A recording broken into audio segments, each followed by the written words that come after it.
దమయంతి తాడుని తీసుకుని డ్రైవర్ మెడ చుట్టూ గట్టిగా బిగించగా వెంటనే డ్రైవర్ సర్రున కారు ఆపేశాడు.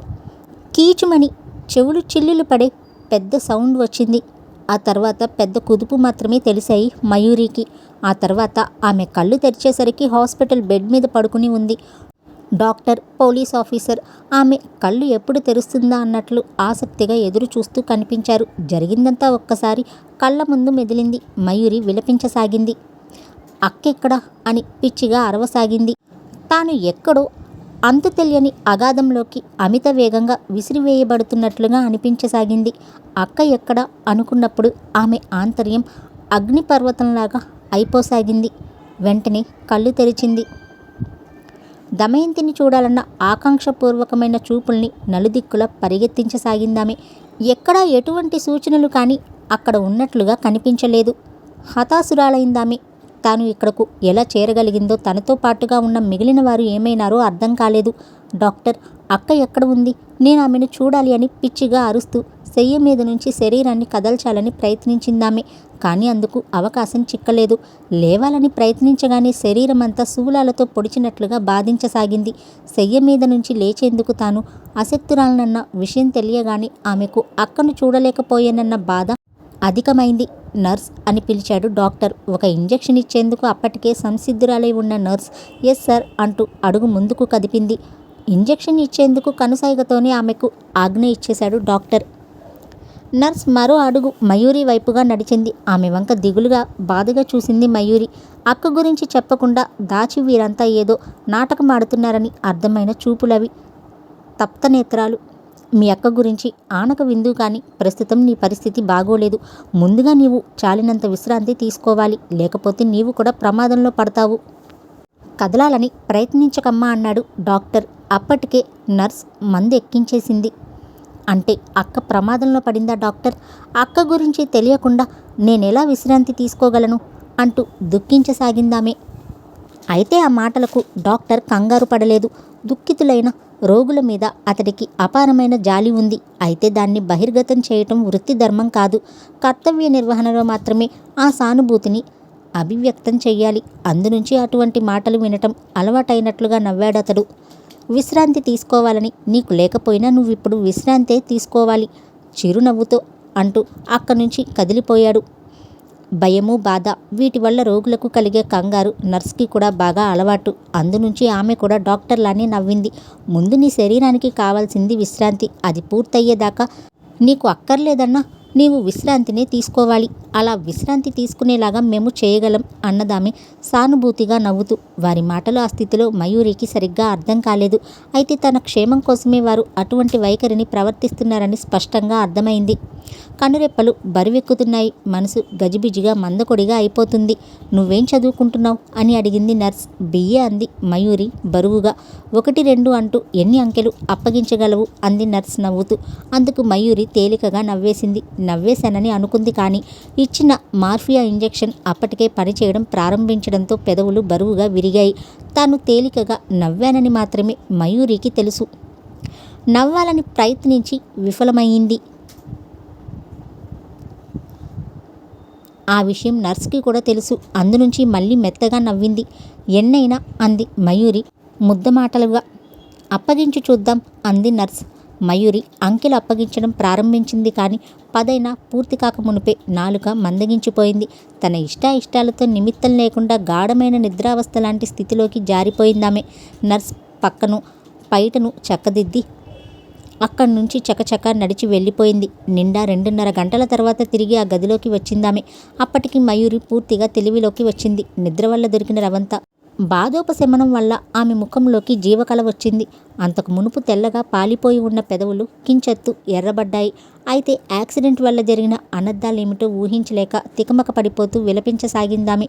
చేతులకు కట్లు కట్టి ఉన్నాయి కావటం నుంచి కదిలేందుకు వీలు కాదు. కన్నీరు కణతల మీదకి చారికలు కట్టి జుట్టులో నుంచి దిండులోకి జారిపోతున్నాయి. నర్స్ దగ్గరగా వచ్చి కన్నీరు అద్ది ఓదార్చింది. జీవితం అనేది ప్రమాదాల పుట్ట. అందునుంచి ప్రమాదాల వల్ల జరిగే పరిణామాలను త్వరగా మర్చిపోయేందుకు ప్రయత్నించాలి. కానీ పదే పదే వాటిని తలుచుకుని దుఃఖించడం తప్పమ్మా. జీవితం మన చేతుల్లో నడిచి మన చేతులతో ఉన్నతమైన పదానికి నడిచినప్పుడు అదంతా మన గొప్పతనమే అనుకుంటాం. జీవితంలో ఉండి తీరవలసిన బంధాలు ప్రమాదాల వల్ల చేజారినప్పుడు భగవంతుడు నిర్దయుడు అనుకుంటాం. అది ఇది రెండూ తప్పే. జీవితాలను ఉద్ధరించి మనశ్శాంతిని అందించగలిగిన మహనీయుడు దయామయుడైన భగవంతుడే. భగవంతుడంటే జీసస్. అతని ప్రార్థనతో ఎంతటి దుఃఖమైనా ఉపశమించి మనసుకు శాంతి, మనిషికి రక్షణ కలిగిస్తుంది. నా మాట విని ప్రార్థన చేసుకో. ప్రస్తుతానికి నీవు చేయవలసింది దైవ ప్రార్థన ఒక్కటే. ఆ పైన మా పని మేము చేస్తాము. నీకు అభ్యంతరం లేకపోతే ఈ సిలువ నీ దగ్గర ఉంచుకో, సమాధానం దొరుకుతుంది అంటూ బోధించింది నర్స్. ఆ మాటలను వింతగా వినసాగింది మయూరి. ఆ తరువాత ఈ ఆపత్ సమయంలో ఆమె దేవుని చేత పంపబడిన దూతలా కనిపించింది. లాకెట్లో అనుసరించిన ఆ సిలువ ప్రతిమను మెడలో అమర్చేందుకు వీలుగా తలెత్తిందామె. నర్సి ఎంతగానో పొంగిపోయింది. అమ్మ, దేవుడు మనకు ఆశ్రయాన్నిచ్చుటకై వేచి ఉన్నాడు. నీవు దేవుని నీడలో పవిత్రమూర్తివి అవుదువుగాక. పవిత్రమైన ఈ సిలువు సాక్షిగా నీకు ఉత్తమమైన నడవడికను పొందగలుగుదుగాక అని ఆశీర్వదిస్తూ సిలువు ప్రతిమని అమరించిన లాకెట్ని మయూరి మెడలో వేసింది నర్స్. మయూరి మనశ్శాంతి కోసం కళ్ళు మూసుకుంది. నర్స్ ఆమె పక్కనే కూర్చుని సిలువను స్పృశిస్తూ కాసేపు దైవ ప్రార్థన చేసింది. ఆమెకు తెలివి వచ్చిన సంగతి తెలియగానే మళ్ళీ పోలీస్ ఇన్స్పెక్టర్, డాక్టర్ ఇరువురు సంయుక్తంగా అక్కడ ప్రత్యక్షమయ్యారు. డాక్టర్ రాకతో ప్రార్థన చాలించి లేచి నిలిచింది నర్స్. డాక్టర్ గారు వచ్చారు అంది మయూరికి వినిపించేలాగా. ఆమె రెప్పలు విప్పి చూసింది. తన పేషెంట్ త్వరగా కోలుకోవాలని, తనకు మరొక విజయం చేకూర్చినందుకు తృప్తిగా చూశాడు డాక్టర్. తనకు కావలసిన సాక్ష్యం అందించగల వ్యక్తి అంత త్వరగా మాట్లాడగలిగిన స్థితికి వచ్చినందుకు మరింతగా పొంగిపోయాడు పోలీస్ ఇన్స్పెక్టర్. యాక్సిడెంట్ జరిగే ముందు వివరాలు చెప్పగలరా అని అడిగాడు. ఆ దృశ్యాలను తలుచుకోగానే మయూరి నేత్రాలు తడిశాయి. ఆంతర్యం దుఃఖోద్విగ్నత వల్ల అదుపు తప్పగలదేమో అనిపించింది. జరిగిందేదో జరిగిపోయినా అదంతా నీవు వివరించి చెప్పాలమ్మా. అప్పుడే ప్రభుత్వం నీకు న్యాయం చేయగలుగుతుంది. దైవం మీద విశ్వాసం ఉంచి నిజం చెప్పు తల్లి అని అడిగింది నర్స్. పోలీస్ ఇన్స్పెక్టర్ డాక్టర్ గారికి వత్తాసు పలుకుతున్నట్లుగా, ఆ దుర్మార్గుడే నా బ్రతుకు చిందరవందర చేశాడు, నేను చనిపోయినా బాగుండేది అంటూ ముఖం మరో వంకకు తిప్పుకుంది మయూరి. ఆమె క్రమేపీ దారికి వస్తోందని గుర్తించిన నర్స్కి సంతోషమైంది. యాక్సిడెంట్ జరిగిన స్థలంలో 3 శరీరాలు దొరికాయి. అందులో స్త్రీ శరీరం ఒకటి ఉంది. బహుశా ఆమెనే.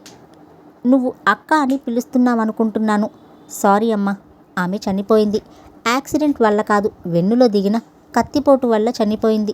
డ్రైవర్ తీవ్రంగా గాయపడ్డాడు. మరొక భీకరాకారుడు ప్రాణాలు కోల్పోయి మీ అక్క పక్కనే పడి ఉన్నాడు. నీవు స్పృహ కోల్పోయి ఉన్నావు. మరొకడు పారిపోయినట్లుగా ప్రత్యక్ష సాక్షులు చెప్తున్నారు. అతడి గురించిన వివరాలు నీవు చెప్పాలి. అంత అపాయం జరిగాక డ్రైవర్ కాని వ్యక్తి పారిపోయాడు అంటే అందుకు బలీయమైన కారణం ఉండే ఉంటుంది. అందుకే అతని గురించిన వివరాలు కావాలంటున్నారు ఇన్స్పెక్టర్ అంటూ ఆ వంకకు చూసింది నర్స్. అవునన్నట్లు ఎస్ఐ తల ఊగించాడు. తాను మాజీ లెక్చరర్ విషవలయం నుంచి బయటపడినట్లుగా గ్రహించి హాయిగా నిట్టూర్చింది మయూరి. అక్క అటువంటి భయంకరమైన దయనీయ స్థితిలో గుండె చెదరనీయలేదు. పనుల కోసం అప్పగించిన పసివాడి మనసును మార్చింది. అతడి చేత అందుబాటులో ఉండే అతి సాధారణమైన వస్తువు ఒక తాడు తెప్పించింది. దాన్ని అస్త్రంగా ప్రయోగించి దుండగులను జయించింది. ఆ ప్రయత్నంలో ఆమె ప్రాణాలను బలిచ్చింది. హత్యకు గురైపోయింది. ఆమె ఉన్నతమైన ఆశయాల వల్ల దుష్టశక్తుల మీద పోరాడడానికి తలపడింది చాలా కాలం క్రితమే. ఆ పోరాటంలో అంతిమ శ్వాస వదిలింది. ఇల్లు కదల్చి తీసుకువచ్చినందుకు తనను కాపాడే బాధ్యతను తుది వరకు తానే నిర్వహించింది. అటువంటి అక్క ఇక మీదట లేదు అని అనుకుంటే ఇక మీదట ఇంత దుష్ప్రవృత్తి కలిగిన మనుషులున్న ప్రపంచంలో తాను ఒక్కతే బ్రతకాలన్న విషయం జ్ఞాపకం వచ్చాక తట్టుకోలేకపోయింది మయూరి. బొగిలి బొగిలి ఏడుస్తోంది. అలా కాలాహరణం అయిపోవడం సహించలేని ఎస్ఐ ముఖం చిట్లించాడు. విసుగు కలుగుతున్నట్లుగా చూశాడు. అది గ్రహించిన నర్స్ మళ్ళీ హెచ్చరించింది. అమ్మా, నీవిప్పుడు ఆలోచించగలిగింది గతం కాదు, వర్తమానం. వారికి సరైన సమాచారం సకాలంలో ఇవ్వగలిగినప్పుడే నీవు సత్ఫలితాన్ని పొందగలుగుతావు. అందునుంచి స్టేట్మెంట్ ఇచ్చేస్తే ఇన్స్పెక్టర్ వెళ్ళిపోతారు అన్నదామె. దైవాన్ని కృప కోసం వేడుకో, దేవుని శరణు పొంది ధైర్యాన్ని తెచ్చుకో అంది మళ్ళీ తనే. ఆమె అనునయ వాక్యాలు మయూరికి రవంత సమాశ్వాస అయినాయి. కించెత్తు ఊరట కలిగిన తరువాయి కన్నీరు అద్దుకుందుకు ప్రయత్నించి విఫలురాలైంది మయూరి. నర్స్ సాయం చేస్తే తెరిపిన పడింది. ఆమెకు ఆత్మబంధువులా సంభావిస్తూ ఇన్స్పెక్టర్ను తనకు సాయం చేస్తున్న వ్యక్తిగా భావిస్తూ స్టేట్మెంట్ ఇవ్వడం ప్రారంభించింది మయూరి. ఆ పల్లెలో అటువంటి తల్లిదండ్రుల్ని వదులుకొని శకుంతల దంపతులతో నగరం వచ్చేశాను. చదువు సంధ్యలు కొనసాగుతున్నప్పుడు, డాన్స్ నేర్చుకుంటున్నప్పుడు రామంబావ విలువ ఏమిటో నాకు తెలిసి రాలేదు. మాజీ లెక్చరర్ నన్ను అనుభవించాక కానీ నాకు ఆడబ్రతుకులోని అంతరార్థం ఏంటో తెలిసి రాలేదు. ఇప్పుడు మనం బ్రతుకుతున్న ఈ తరహా సమాజంలో ఈ తరహా మనుషులు మనస్తత్వాల మధ్య ఆడది ఒదిగి బ్రతకాలని నిజం నాకు అర్థమైంది. నా బ్రతుకు ఇలా అయింది కాబట్టి ఈ సమాజ సూత్రాలు అమాంతం మారిపోతాయని నేను అనుకోవటం లేదు. అక్క బ్రతికి ఉంటే ఈ బ్రతుకు ఏ బాట వెంట పురోగమింప చేయాలని ప్రయత్నించేదో నాకు తెలియదు. నన్ను కాపాడాలన్న ప్రయత్నంలో ఆమె ప్రాణాలను కోల్పోయింది కాబట్టి నాకు నేనే దిక్కైనాను. ఇంతకు మాజీ లెక్చరర్ నడిపిన కుట్ర ఇది. అతడే యాక్సిడెంట్ అయ్యాక పారిపోయాడు. ఇలా ఎందుకు జరిగిందో మరి ఎందుకో పవిత్రమైన ఆలోచనలతో ఉన్నతమైన ఆశయాలతో బ్రతుకు విలువల్ని కాపాడుకోవాలని చెప్పే అక్క ఈ యాక్సిడెంట్లో ప్రాణాలు కోల్పోయింది. కేవలం కిరాయి కోసం అక్కను హత్య చేసిన గూండా బ్రతుకు కోల్పోయాడు. కిరాయి కోసం వచ్చిన డ్రైవర్కు దెబ్బలు తగిలాయి. ప్రథమం నుంచి మాజీ లెక్చరర్ అంటే శకుంతల భర్త చేసిన దురాఘాతాలకు బలి అవుతూ తిరిగి బ్రతుకు అర్థాన్ని కూడదీసుకోవాలని నానా యాతనలు పడుతున్న నేను ఇలా గాయాలతో మంచం పట్టాను. కానీ వీటన్నిటికీ మూలకారకుడైన దుర్మార్గుడు, శకుంతల చావుకు కారణమైన నీచుడు, నన్ను మృత్యువు నీడల వెన్నాడి సర్వనాశనం చేసిన పాపిష్టివాడు మాత్రం ప్రమాదం నుంచి క్షేమంగా బయటపడ్డాడు. ఎవరికి దొరకకుండా తప్పించుకోగలిగాడు. ఇంకా ఈ స్థితిలో ధర్మం అనేదాన్ని, దైవం అనేదాన్ని నేను ఎలా విశ్వసించగలను? దైవం అనేది ఉంటే ఇలా జరుగుతున్న దారుణాలకు అదుపు లేకుండా పోతుందా? కేవలం పిచ్చివాళ్ళు మాత్రమే దైవాన్ని నమ్ముతారు. వెర్రిబాగుల వాళ్ళు మాత్రమే ధర్మాన్ని దైవం కాపాడుతుందని ఎదురు చూస్తారు. అక్కపోయాక నాకు ఈ బ్రతుకు ఎందుకు? ఆ దైవం ఎందుకు? అంతా మాయ, అంతా దగా అంటూ లేని శక్తిని పుంజుకుని రక్తి దారాలు కురిపిస్తున్నా లెక్క చేయక చేతులు కదిల్చింది మయూరి. మెడలో ఉన్న సిలువను పెరికి విసిరికొట్టింది. ఆ దృశ్యాన్ని చూసిన అందరూ హతాశులయ్యారు. ఆమె విసిరికొట్టిన సిలువు ఉన్న లాకెట్ కింద పడకుండా భద్రంగా అందుకుంది నర్స్. కళ్ళకు అద్దుకుని వస్త్రాల్లో పదిలపరుచుకుంది. ఆమె చెప్పిన మాటల్లో అవసరమైన అంశాలను మాత్రం నోట్ చేసుకుని తిరిగి వెళ్ళిపోయాడు ఎస్ఐ. డాక్టర్ ఏవో సూచనల్ని నర్స్కి ఇచ్చి పంపించేశాడు. నర్స్ వెళ్ళి ఏవో మందులు తీసుకుని వచ్చింది. డాక్టర్ ఆవేశం వల్ల పెరిగిపోయిన బీపీ నుంచి, చేయి కదల్చినందువల్ల కలిగిన రక్తస్రావం నుంచి మయూరిని బయటపడేసేందుకు సంసిద్ధుడయ్యాడు. నర్స్ సాయం చేస్తోంది. మయూరి తాలూకు విషాద చరిత్ర విన్నాక ఆమె ఆంతరిక లోకం స్పందనలకు గురైంది. దీనులను ఉద్ధరించేందుకు దైవం ఉన్నదని అంటారు. కానీ నిర్దోషులు ఇలా బలవుతున్నప్పుడు కూడా ఆ దైవం మౌనాన్ని వహించడం ఆతురాలైన వారి ఆలోచన పరిధిని పరిమితం చేస్తుంది. ఆమె డాక్టర్ చెప్పిన పనులు చకచకా చేసుకుపోతుంది. కానీ యాంత్రికంగా మాత్రమే చేయగలుగుతుంది. మనసు పరాసక్తంగా అయింది. కనుల ముందు అదే దృశ్యం కనిపిస్తోంది. మనసు కలతపడిపోతుంది. ఆమె బాధ పరితప్తమైన స్థితిలో మెడలోని లాకెట్ని ఆవేశంతో లాగివేయటం వల్ల ఆమెకు భరించరాని దృశ్యంగా అనిపిస్తోంది. కరుణమయుడైన దైవాన్ని శంకించిన ఆ దీనురాలి పట్ల కరుణతో ఆమె హృదయం నిండిపోయింది. సానుభూతితో మనసు కరుణా సింధువులా అయింది. ఏ చేతితో అయితే ఆమె సిలువునున్న లాకెట్ని లాగి అవతలకు గిరాటు పెట్టిందో అదే చేత్తో అంజలి ఘటించి అదే సిలువు కోసం యాచించేలా చేయాలని దృఢ సంకల్పంతో ఆమె మనసులోని మాటను అనుకుంటూ ఉంది. ఆ పూటకు చేయాల్సిన సపర్యలు పూర్తి చేసి ఆమెకు ఆహారంగా బత్తాయి రసం అందించింది నర్స్. మయూరి మగతగా కళ్ళు మూసుకున్న తర్వాత వెళ్ళిపోయిందామె. మరునాడు చాలా పెందలాడే వచ్చింది. ఎంతో ఆతృతగా మయూరి పరుండి ఉన్న గదిలోకి ప్రవేశించింది. ఆమె సపర్యల వల్లనో మందుల వల్లనో బాగా నిద్రపట్టి లేచి ఉండడం వల్లనో చాలా ప్రశాంతంగా కనిపించింది మయూరి. నర్సుని చూడగానే నవ్వాలని ప్రయత్నించింది. ఎవరూ లేనివారే ఒకరికొకరు అవుతారు. అంతా ఉన్నవారు బయటకి అలాగే కనిపించిన ఆంతర్యాలలో ఎవరికీ ఏమీ కారు. పరస్పరం మనసులో ఆలోచించగల మనసులే దగ్గరవుతాయి. వారే బంధువులవుతారు. నర్స్ మనసు మయూరి పట్ల కరుణాభావంతో నిండి దైవం పట్ల నిరసన భావం తొలగిపోవాలని ఎదురు చూస్తోంది. మయూరి మనసు తన పట్ల శ్రేయకామనతో శ్రద్ధాసక్తులు ప్రదర్శిస్తున్న నర్స్ పట్ల ఆత్మీయతాభావంతో నిండిపోయింది. అందునుంచి వారు ఆత్మీయులైనారు. నర్స్ కేరళలో జన్మించిన జీవితం అంతా ఆంధ్రదేశంలోనే గడిచిపోయింది. ఆమె చిన్నతనంలో ఆమె తండ్రి చిన్న వ్యాపారం కోసం కేరళ నుంచి కృష్ణా తీరం వచ్చాడు. అప్పటి నుంచి ఇక్కడే స్థిరపడిపోయాడు. స్వస్థలంలో ఆస్తులంటూ ఏమీ మిగిల్చుకుని రాలేదు. సంపాదన పరిమితం. ఈ స్థితిలో కేవలం బంధువుల కోసం అంత దూరం వెళ్ళటం రావటం అనే పనికి స్వస్తి చెప్పాడు ఆమె తండ్రి. అందునుంచి తన స్వస్థలం గురించిన వివరాలేవి నర్స్కి తెలియవు. అమ్మ బ్రతికి ఉండగా అప్పుడప్పుడు అక్కడి సంగతులు చెప్పేది. తమలాగే ఆ ప్రాంతం నుంచి వచ్చిన వారు ఎప్పుడైనా చూడాలనిపిస్తే వారిని ఏవో వివరాలు అడిగి తెలుసుకునేది.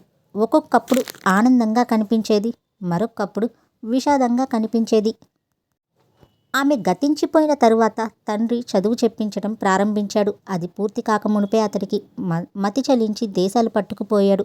అతడు వదిలి వెళ్ళిన చిన్న వ్యాపారం కొంతకాలం చేసి పొట్ట నింపుకుంది నర్స్. కానీ అందులో ఉన్న కష్టనష్టాలు అర్థమయ్యాక దాన్ని వదిలి నర్స్గా స్థిరపడిపోయింది. ఆమెకు పురుష స్పర్శ ఎలాంటిదో తెలియదు. దైవమే తన మగవాడు, తన మనోహరుడు, తన సర్వస్వం. ఆమె ఆంతర్యం ఎప్పుడు వేడి చేయబడి కరిగి జారేందుకు సిద్ధంగా ఉన్న నవనీతంలా కరుణతో నిండిపోయి ఉంటుంది. తాను సేవలు చేసే రోగులతో తనకు వ్యక్తిగత పరిచయాలు లేకపోయినా వారి ఆరోగ్యం కోసం దైవాన్ని అనుదినం ప్రార్థించే ఉత్తమురాలు ఆ నర్స్. లోపలకు వచ్చి చిరునవ్వుతో పలకరించింది. ఈ పూట ఎలా ఉంది? నొప్పులు తగ్గాయి. అంతా నీ మంచి మనసు ఫలితమే ఇది. నిన్న నేను దురుసుగా ప్రవర్తించాను, నన్ను క్షమించలేవా? నిదానంగా అడిగింది మయూరి. నర్సు రవంతసేపు ఆలోచించి, నిజంగా నీవు దైవాన్ని నమ్మలేకపోతున్నావా అని అడిగింది నర్స్. మయూరి తిరిగి దైవం ప్రస్తావన రాగానే తికమకపడి చూపులు తిప్పుకుంది. ఆమె దృష్టి నుంచి తప్పుకునేందుకు వాకిలి వంక చూసింది. వాకిలి దగ్గర నవ్వుతూ కనిపించాడు నరేష్.